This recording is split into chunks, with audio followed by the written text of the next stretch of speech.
कि सारे देशों की तो गणना हो गई कि वास्को डी गामा ने भारत को ढूंढ लिया, या अमेरिका का पता लग गया, या जापान का पता लग गया, सभी देश पता लगा लिए। अब इन सभी देशों की हमें भौगोलिक आधार दर्शाने हैं, कहाँ पे है जापान, कहाँ पे है अमेरिका, कहाँ है इंडिया। इसके लिए फिर जो हमारे ज्योग्राफर्स हुए उन्होंने क्या किया, या तो एक बॉल ली यानी ग्लोब बनाया, या फिर एक प्लेन पेपर लिया यानी मानचित्र बनाया।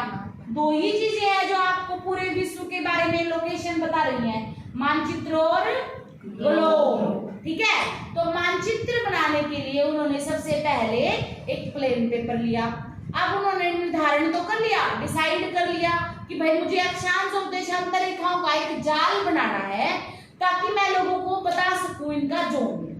अब उसमें उसने देखा कि कहां से शुरुआत करूं, तो उसने सेंटर पॉइंट से शुरुआत करने का दिमाग लगाया और सेंटर पॉइंट क्या निकाला, जो लंबाई में और चौड़ाई में विश्व को दो भागों में बांटेंगी वो दो लाइन सबसे पहले मानचित्र में लगाई या खाली पेपर पे लगाई। सबसे पहले दो लाइनें लगाई, एक जो लंबाई को बांट रही है, एक जो चौड़ाई को बांट रही है। जो लंबाई को बांट रही है उसे रेखा नाम 0 डिग्री अक्षांश नाम दिया गया, 0 डिग्री अक्षांश। ठीक है बेटा, जो हमारी यहाँ 0 डिग्री अक्षांश से शुरू होते हुए 90 डिग्री अक्षांश ऊपर उत्तर तक जाती है और 0 डिग्री से नीचे की तरफ 90 डिग्री तक आती है। 90 प्लस 90 180 और इंक्लूडिंग 0 डिग्री 181 यानी 181 अक्षांश हमारे टोटल हो जाते हैं। समझ गए? 0 डिग्री अक्षांश को नाम दिया गया भूमध्य रेखा या इक्वेटर। समझ गए? कोई दिक्कत? 0 डिग्री हमारी लोकेशन को रिप्रेजेंट करेगी बेटा, यहाँ पे हमें बताएगी कैसे। अब हमें दूसरी लाइन खींचनी है, दोनों चीजें साथ साथ चलेंगी। अक्षांश 0 डिग्री खींच लिया जो कि टोटल 180 है, 90 ऊपर 90 नीचे, 0 बीच में। ठीक है, विश्व को दो भागों में बांट दिया। अब विश्व को बेटा ऐसे भी लंबाई में भी दो भागों में बांटना है। ठीक है, तो यहाँ पे बेटा देखिए बॉल जो होती है एक सर्कल है, ध्यान रहे, और सर्कल हमेशा कितने एंगल में होता है? 360 डिग्री में होता है। यहाँ पे आपकी कॉमन सेंस काम आएगी कि सर्कल हमेशा 360 डिग्री में होता है, तो हमारी जो देशांतर रेखाएं हैं बेटा वो कितनी होंगी? 360 होंगी देशांतर रेखाएं। मैंने कहा कि ये जो है सर्कल में इस तरफ लंबाई में आ रही है, देखिए ऐसे, तो जो देशांतर रेखाएं हैं हमारी वो कितनी होगी? 360। समझ गए? ये आपका यहाँ पे कॉमन सेंस दिखेगा। सर्कल में सेंटर पॉइंट जो रेखा होगी वो कितनी होगी? 190 इस तरफ, 190 इस तरफ, कितनी? 360 को दो भाग में बांटिए, 180 इस तरफ, 180 इस तरफ, सेंटर रेखा से। और वो जो सेंटर रेखा है उसका क्या नाम है? ग्रीनविच मीन टाइम, 0 डिग्री देशांतर। अभी तो बताया थोड़ी देर पहले, 0 डिग्री देशांतर ये है हमारी जो ग्रीनविच मीन टाइम रेखा है, यानी कि यामोत्तर रेखा। यामोत्तर रेखा 360 डिग्री को दो भागों में बांटती है और 180 प्लस 180 कितना हुआ? 360। समझ गए?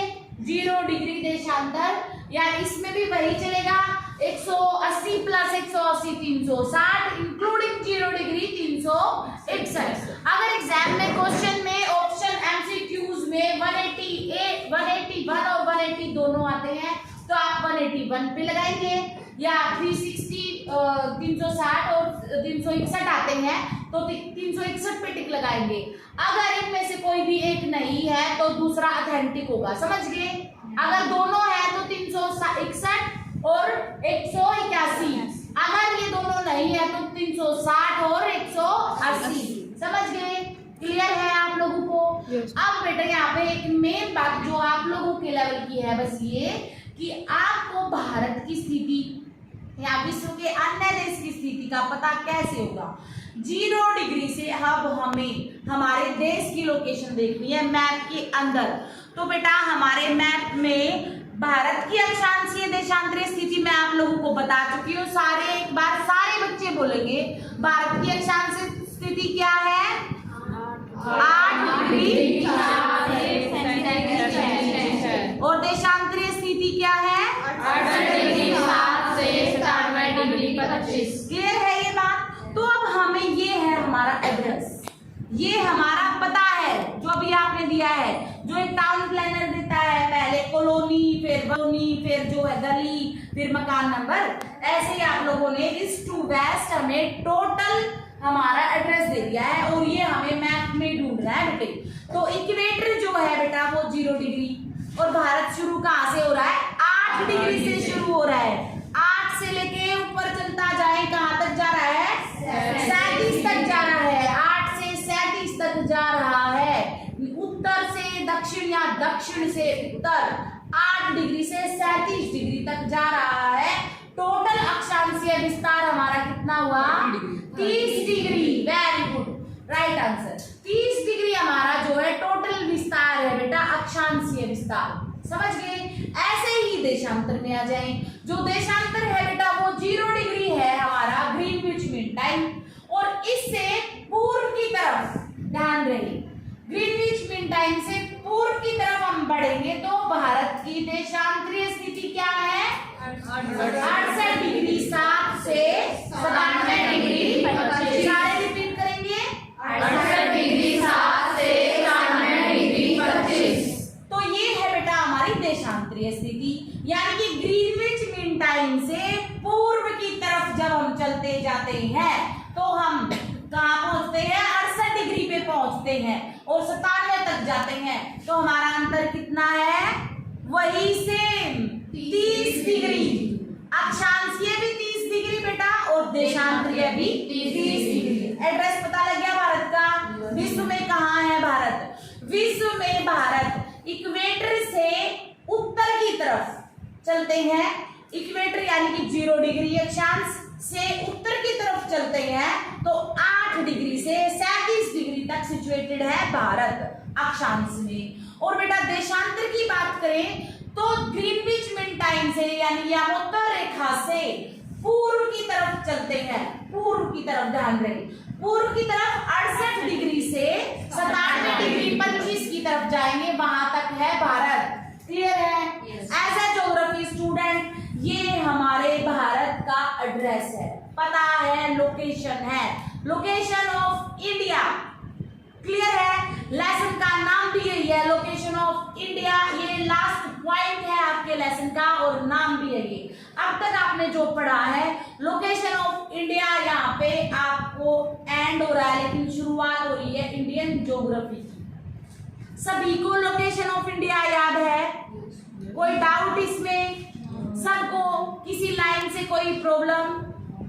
अब यहाँ पे मेन और एक बात बता देती हूँ, हमारी जो देशांतरीय रेखाएं होती हैं बेटा ये हमें समय का निर्धारण करना सिखाती हैं। समय, टाइम, हर 1 डिग्री पे 4 मिनट अगर पूर्व की तरफ जाएंगे तो बढ़ जाएगा और अगर पश्चिम की तरफ जाएंगे तो घट जाएगा।